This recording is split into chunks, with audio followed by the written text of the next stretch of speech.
The question that we have to ask ourselves is, why are they saying these things and did they come true? And so if you don't mind, maybe I'll jump right into my favorite messianic passage. I think it's most clearly the passage we can go to in the Old Testament that is short, it's concise, and it gives you a little idea of what the Jewish people were expecting and maybe why Jesus couldn't have fit. And also, just to give some framing and context, one of the things that I had spoken to you about in email that I want to make sure we cover, and we'll get to it, this is a perfect place to start, but just for those of you listening, there are Old Testament verses that are indeed Messianic prophecies. There are also Old Testament verses that are not about a Messiah, or specifically, of course, not about Jesus, that are brought in later through reframing, retconning, etc.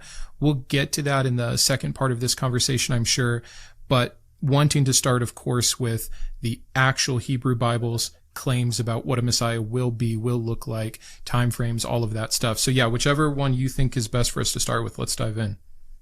I agree. So I want to, like you said, kind of paint a picture of what were they expecting?